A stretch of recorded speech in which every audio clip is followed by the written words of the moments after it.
Veryovkina Cave stands 2,212 meters deep, and the Veryovkina Cave is the deepest cave on Earth. The cave is so deep that it takes over 4 days and thousands of feet of rope to descend to its immense depth. And indeed, what would the deepest cave be without a couple of horrifying incidents? Well, let's look at the most horrifying story about this cave. Shone, along with his photo assistant Jeff Wade, both Brits who live abroad, France and Austria, had joined in on the Russian expedition to explore and photograph Veryovkina, the deepest known cave on Earth. The Russians were the members of the Perovo-Speleo caving team, an official group of world-class cavers from Moscow pushing exploration in Veryovkina and other breathtaking deep caves in this mountainous region, which is home to the 4 deepest caves around the globe. And with Pavel Demidov, the team included Evgeny Rybka, Peter Lyubimov, Konstantin Zverev, Andrei Shuvalov, and Andrei Ziznikov. Reaching Veryovkina's low point took 4 days. They had reached a camp midway up the cave at almost 1,300 meters below the surface when the team saw the flood pulse. They tapped into the cable wire the Russian members had installed for such reasons and sent a warning to their friends below. When the flood pulse struck, the team had been underground for 7 days, a long time to be in such an extreme environment. The heavy rains can cause water to collect, then suddenly burst through cave openings because of the volume. The next flood pulse can last a few minutes, even a few hours, but it eventually subsides. Despite its scary thunder, Shone wasn't initially very concerned about the flood pulse. The team figured they were in the safest spot possible. Their camp was safely adjacent to the central vertical shaft, spewing an unfathomable volume of water. Their camp was well protected and stayed dry. Then Peter Lyubimov noticed a gurgling sound from a small hole in the ground adjoining their tent. Peter could not see any water, but given that the flood pulse had already been going for more than 2 hours with no signs of abating, and it presented enough worry that he told team leader Demidov about the noise. Pavel had agreed with Lyubimov's concern and enlisted the assistance of several others to join him in checking on a near siphon. They hoped to gauge how high the water table had risen. And no more than 5 minutes after Pavel had left, Lyubimov went back to look down into the small hole near the tent. He saw water rising up so quickly it was colliding off the walls. The freight train of floodwaters continued to tear through the dark chasm. The roar was almost deafening. No team member had expected to be moving from camp that day, but now everyone was scrambling. Shone then rushed to wear his latex suit, which covered the fleece base layer. To keep it waterproof, the latex suit must be twisted shut at the neck, wrist, and ankle cuffs. Finally, they slipped into their abrasion-resistant nylon shells and donned their helmets, along with rope-ascending gear. Shone estimated the decision to leave all of his camera and personal gear behind and tens of thousands of dollars of rock-climbing equipment. There was about a mile of vertical ropes to climb above him. Then, taking a heavy pack might slow him down. It might cost lives. However, he took his camera's flashcards, as they contained the only pictures captured of Veryovkina's terminus. He then placed them in a Ziploc bag, which he slipped inside his latex suit. That was Shone and Wade's last interaction with the Russians at the low camp. Shone and Wade were off.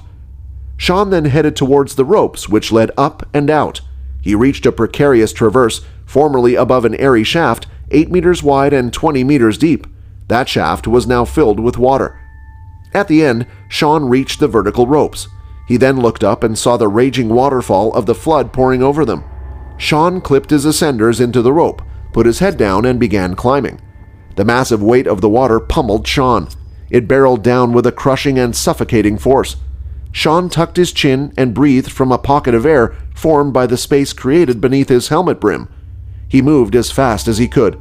He had learned the rote technique of pushing a mechanical ascender up a rope. Shone then reached a point where he could step to the torrent's side. He looked up to estimate where the rope was running. It had led into a body-sized chimney of rock, through which the flood furiously pumped. Shone climbed inside the chimney. He forced his way up through the narrow shaft. The driving water was punishing. He could only push his ascender up a few inches at a time. Shone struggled to crawl up through the barrage. Shone was nearly panicking. All he could think was to keep climbing as fast and as high as possible. Having passed through the narrow space, he ascended in a relatively dry section where the flood had taken a different path. He heard Wade yelling at him below. He reached an anchor and stopped to wait for Wade. They realized they had yet to learn if the same could be said for the Russians. The cavers climbed to a camp at 1,900 meters, where a tent was stocked with some food and medical supplies. The flood continued to shake the floor under them. Shone and Wade looked down into the abyss and saw a single headlamp coming up the ropes. It was Andrei Ziznikov, and he joined the two at camp.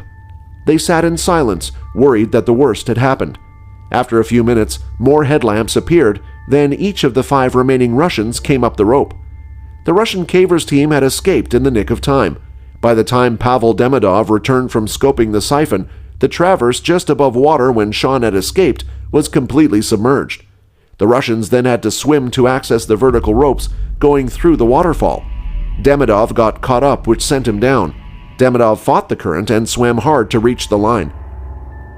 The reunited team spent the next 16 hours at the camp, but Shone was still scared. Shone kept all his caving gear on, couldn't sleep, and he kept looking over to see if the water was rising, and the whole time the flood rumbled. Shone was worried about the 70 meters above them.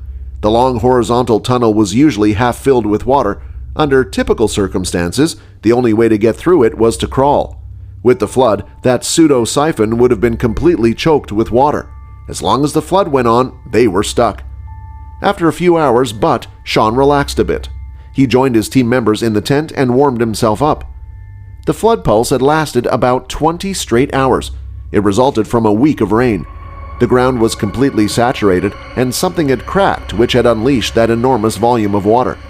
The Russians had been operating under the assumption that the Veryovkina Cave only flooded in the winter. Plans were underway to improve surface monitoring, including using special radios to improve communications. They have also installed a new camp in the lowest chamber, which would provide another escape spot in the event of another flood. And despite the flood pulse cutting the trip short by a day, the expedition was successful. The new passages were mapped and explored, several cave invertebrates were taken for analysis, as well as a number of climbs were completed to check potential high-level courses. The cavers had only scratched the surface of what secrets the world's deepest cave might hold. Shone had planned initially to picture much of the cave on his way back up and out, and between his narrow escape and the loss of his equipment, that didn't happen. Demidov, did go back down after the flood subsided and retrieved Shone's camera, which was completely ruined. Demidov had used Shone's extended tripod for fishing clothing and other belongings out of the water. Then the flood smashed one of Shone's light cases high into the cave's roof, creating a signal to potential future explorers about how high a flood can potentially get. While Shone recognized the luck in their survival, the experience is also an affirmation about the importance of skill and strength in each team member of a caving team. What are your thoughts on this? Let us know in the comments section down below. Thank you for watching this video. If you found it interesting, take a deep dive into the like and subscribe buttons. Let us know what you thought of it in the comments. See you again soon in another video, if you dare.